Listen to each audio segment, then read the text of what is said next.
राम द्वारा धनुष भंग। लक्ष्मण को अत्यंत क्रोध एवं आवेश में देखकर राम ने संकेत से उन्हें अपने स्थान पर बैठ जाने का निर्देश दिया और गुरु विश्वामित्र की ओर देखने लगे, मानो पूछ रहे हों कि वर्तमान परिस्थिति में मुझे क्या करना चाहिए।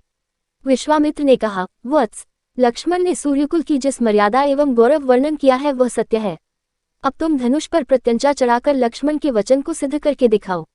गुरु की आज्ञा पाकर रामचंद्र मंद गति से पग बढ़ाते हुए शिव जी के धनुष के पास पहुंचे। राम को धनुष की ओर जाते देख सीता और उनकी सखियां तथा जनकपुरी के समस्त दर्शक अत्यंत प्रसन्न हुए, किंतु उनकी प्रसन्नता को संशय ने घेर लिया।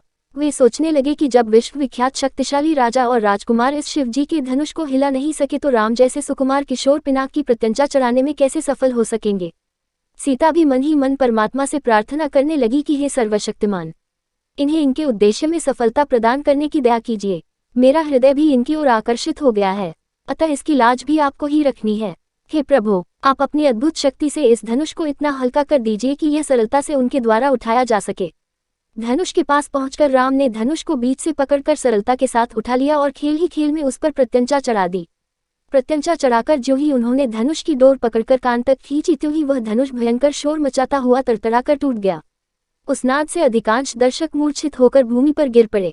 सिर्फ विश्वामित्र, राजा जनक, राम, लक्ष्मण आदि कुछ ही ऐसे लोग थे जिन पर इस भयंकर स्थिति का कोई प्रभाव नहीं पड़ा। कुछ काल पश्चात जब सबकी मूर्छा दूर हुई तो वे राम की सराहना करने लगे। धनुष भंग हो जाने पर राजा जनक ने विश्वामित्र से कहा, मुनिवर, मेरी प्रतिज्ञा पूर्ण हुई, इसलिए अब मैं सीता का विवाह रामचंद्र के साथ करना चाहता हूँ। मुझे अपने मंत्रियों और पुरोहित को विवाह का संदेश लेकर महाराजा दशरथ के पास अयोध्या भेजने की आज्ञा दें। विश्वामित्र प्रसन्न होकर बोले, राजन, आपके ऐसा ही करना ही उचित है। अपने मंत्रियों को यह भी आदेश दे दे कि वे राजा दशरथ को संदेश दे दे कि दोनों राजकुमार कुशलपूर्वक यहाँ पहुँच गए हैं। विश्वामित्र के वचनों से संतुष्ट होकर मिथिलापति जनक ने सीता को बुलवाया।